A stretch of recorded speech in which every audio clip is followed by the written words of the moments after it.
నమస్తే, welcome to Aadya media. నేను మీ స్వర్ణ. ప్రస్తుతం మనతో పాటు ఉన్నారు సినీ క్రిటిక్ విజ్ఞాన్ గారు. హలో విజ్ఞాన్ గారు.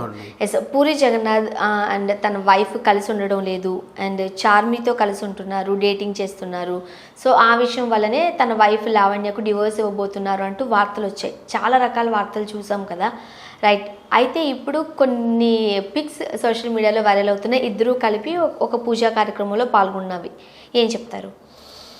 యాక్చువల్గా మొన్న సొంతూరు నర్సీపట్నంకి వెళ్ళి వాళ్ళ 30వ పెళ్లి రోజు జరుపుకున్నారు. అలాగే ఒక హోమం కూడా నిర్వహిస్తే దాంట్లో పూరి, అలాగే వాళ్ళ కూతురు పవిత్ర, అబ్బాయి ఆకాష్, ఇంకా వాళ్ళ బ్రదర్స్ వీళ్ళందరూ అందులో పాల్గొన్నారనమాట. సో ఆ పిక్స్ని బయటికి వదిలాడు. ఆయన ఇలా వాళ్ళ భార్యని వాటేసుకొని ఉండేసరికి ఆ ఫోటో అందరూ చూసేసి బాగుంది. చాలా ప్రేమగా ఉన్నారు ఇద్దరు కూడా. ఇప్పుడు ఎంతైనా మిస్అండర్స్టాండింగ్స్ ఉన్నాయనుకో పక్క పక్కన కూర్చుంటారేమో కానీ పట్టుకుని తీసుకుని ఎంత క్లోజ్గా కూడా ఇవ్వరు, రైట్? అట్లే అంటే మామూలుగా ఇప్పుడు పోనీ రూమర్స్కి చెక్ పెట్టడానికే వచ్చాడు, అందుకే కావాలని డ్రామాలు ఆడడానికే ఇది చేశాడు అన్నట్టు కూడా లేదు.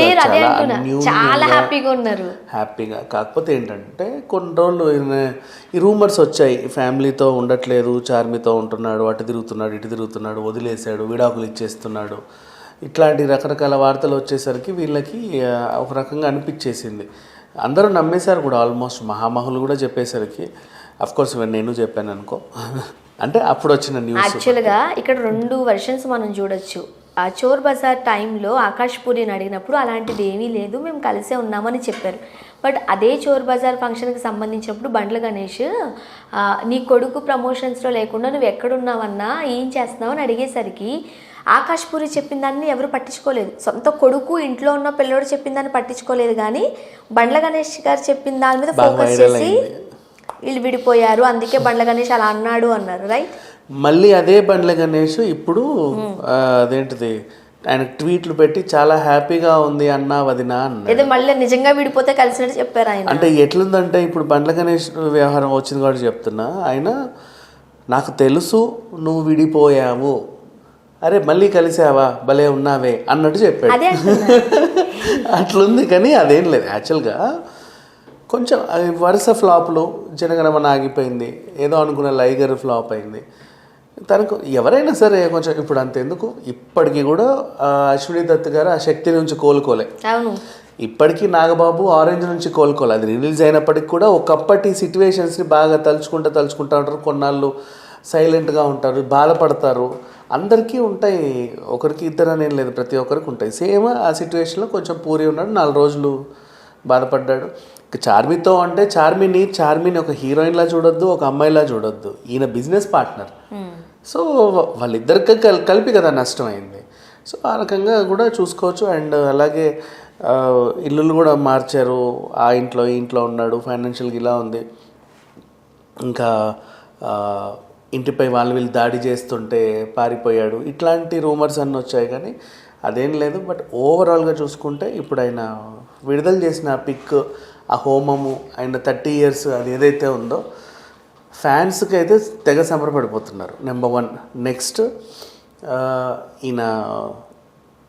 ఇస్మార్ట్ శంకర్ 2 అనే మూవీ చేస్తున్నాడు. ఇదంతా ఒకటి. ఇప్పుడు గతంలో విడిపోయారు, పారిపోయాడు అని పుకార్లు పుట్టించే వాళ్ళు ఇప్పుడేం రాస్తున్నారో తెలుసా? ఆయన లైగర్ ఫ్లాప్ అయిన తర్వాత సొంత నుంచి అదేదో అమ్మేసి నాకు డబ్బులు ఇవ్వు, నేను సినిమా తీస్తాను అని చెప్పేసి అన్నాడంట. నెంబర్ 1. దానికి ఒప్పుకోకపోతే వాళ్ళ ఆవిడకి కొడుక్కి దూరంగా ఉన్నాడంట అలిగి. నెక్స్ట్ నెంబర్ 3, సరేదా ఏదో ఒకటి తగలడు ఇచ్చేస్తామంటే ఇప్పుడు వెళ్ళాడని చెప్పి రాస్తున్నారు. అంటే మనుషులు ఎలా ఉన్నారంటే ఇవాళ రేపు దారుణం. అంటే ఇప్పుడు ఆయన వెళ్ళి హ్యాపీగా పూజ చేసినా కూడా ఏదో ఒకటి. అందుకే ఇస్మార్ట్ శంకర్ 2 అనౌన్స్ చేశాడు, ఇన్ని రోజులు అనౌన్స్ చేయలేదు. వాళ్ళ ఊరోళ్ళందరూ కలిసి డబ్బులు ఇస్తున్నారు ఈయనకి అని చెప్పారు. అంటే మరీ లేనోడు ఊనోడు లాగా ట్రీట్ చేయడం ఏంటో నాకు అర్థం కావట్లేదు. ఒక సినిమా ఫ్లాప్ అయితే ఆ మనిషి ఇంకా అంటే ఇక అడుక్కు తింటాడా, ఇంకేమైనా చేస్తాడా? జనరల్గా చాలా మంది హీరోస్ లేకపోతే సెలబ్రిటీస్ ఫ్యామిలీ పిక్స్ని లేకపోతే ఫ్యామిలీని బయటకు చూపించరు, కొంతమంది మాత్రమే చూపించుకుంటూ ఉంటారు. అలా అంత మాత్రాన వాళ్ళిద్దరు విడిపోయినట్టో వాళ్ళిద్దరి మధ్య సఖ్యత లేనట్లో కాదు కదా. అదే. సో ఆ రకంగా చూసుకుంటే ఇప్పుడైతే ఎంత పెద్ద సైకలాజిస్ట్కైనా చూపించా పిక్, వాళ్ళు అన్యోన్యంగా లేరంటే ఎవరన్నా ఒప్పుకుంటారా? అదే కదా. ఎంత అంటే ఫేస్లో ఆనందం, ఆ హ్యాపీనెస్ తెలుస్తుంది. ఇంకా చెప్పాలంటే ఇప్పుడు కృష్ణవంశీ గారు ఇక్కడ ఉంటారు, రమ్యకృష్ణ గారు అక్కడ ఉంటారు చెన్నైలో. వాళ్ళిద్దరు భార్య భర్తలే.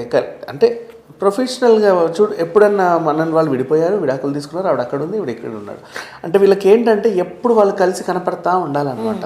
లేకపోతే విడాకులు అంటే ఒక జీవిత రాజశేఖర్ లాగా ఎక్కడికి వెళ్ళినా కలిసి ఉండాలి, లేకపోతే వాళ్ళు ఉండొద్దు.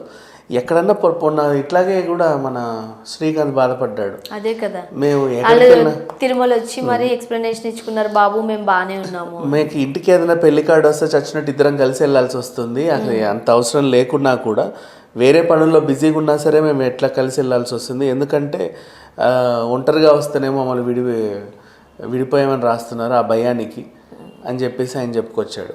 ఇది ఇట్లాగే ఉంటారు ఒక్కొక్కరు. అండ్ ఇంకా చెప్పాలంటే ఒకనొక సీజన్లో అనసూయకి భరద్వాజ్కి విడాకులు ఇచ్చారు, రోజాకి సెల్వమణికి విడాకులు ఇచ్చారు. నిజంగా విడిపోయిన వాళ్ళ గురించి ఏమో ఎవడో పట్టించుకోవట్లేదు, కానీ ఇట్లాంటి రూమర్స్ మాత్రం బోల్డ్ వస్తున్నాయి. సరే ఏదేమైనా ఇప్పుడు మాత్రం ఇస్మార్ట్ శంకర్ 2ని అనౌన్స్ చేశాడు, అండ్ రామ్తోని దాని సీక్వెల్. అలాగే మన విశ్వక్సేన్తో కూడా ఒక సినిమా ఉందని చెప్పేసి వార్తల్లో ఉన్నాయి. అండ్ నాకు తెలిసి స్మార్ట్ శంకర్ 1 ఎలా అయితే హిట్ అయిందో 2 కూడా, అంటే దాని మీద అంచనాలు ఉన్నాయి. ఇప్పుడు పుష్ప లాగానే దాని మీద యాక్చువల్గా పూరి జగన్నాథ్ అంటేనే ఈ డైరెక్టర్స్ అందరికి ఒక పెద్ద మార్క్ అని చెప్తూ ఉంటారు, రైట్? సో అలాంటప్పుడు ఫ్లాప్స్ ఎవరికైనా వస్తూ ఉంటాయి, ప్రతి ఒక్కరికి వస్తాయి. ఆ మాత్రం దానికి వాళ్ళు ఏమి ఇండస్ట్రీలో లేనట్టు కాదు, వాళ్ళు ఏం చేతకాలేన అంటే ఏం చెయ్యలేరు, వీళ్ళు చేతకాని వాళ్ళు లాగా కూడా కాదు కదా. సో వ్యక్తిగత విమర్శలకు వెళ్ళిపోవడము, ఫ్యామిలీని బయటికి తీసుకురావడము, ఇప్పుడు ఫ్లాప్ అయినప్పుడు కొంచెం ఎమోషనల్గా బాధపడుతూ ఉంటారు, దాని మీద ఇంకా 4 రాళ్ళు వేస్తారు. సో అందువల్ల నాగ చైతన్య సంబంధం విడిపోయారు అని కూడా చెప్పారు. సో ఇవంతా కామనే. బట్ అయినప్పటికీ ఓవరాల్గా ఇప్పుడైతే మాత్రం ఇక మీదట ఎవరైనా సరే పూరి విడిపోయారు, కొడుకుతో దూరంగా ఉన్నాడు, కూతుర్ని వదిలి పట్టించుకోవట్లేదు, చార్మితో తిరుగుతున్నాడు, ఇట్లాంటివి అంటే కనుక వాళ్ళకు చెంపపెట్టేలాగా ఈ ఫోటో ఉంటుందని చెప్పుకోవచ్చు. అండ్ నెక్స్ట్ ఎవరికి ఆన్సర్ కూడా ఇవ్వాల్సిన అవసరం లేదు, ఇవ్వాలి రేపు ఎందుకు, అంతే కదా. వాళ్ళు పోక్ చేసిన తర్వాత మనం ఎందుకు ఆన్సర్ ఇవ్వాలి? ఎవరికి ఎప్పుడు మనం ఆన్సర్ ఇవ్వాల్సిన అవసరం లేదు. First of all it happens అంతే.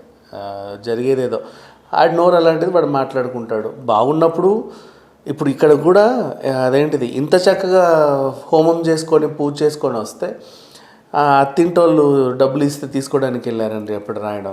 ఇంతకంటే నీచం ఇంకేముంటుంది? మనుషుల్ని పట్టించుకోవద్దు, వాళ్ళ పందాల వాళ్ళు వెళ్ళాలి. ఎత్తులు పల్లాలు ఉంటాయి, కామన్, అది ప్రతి ఒక్కరికి అలా.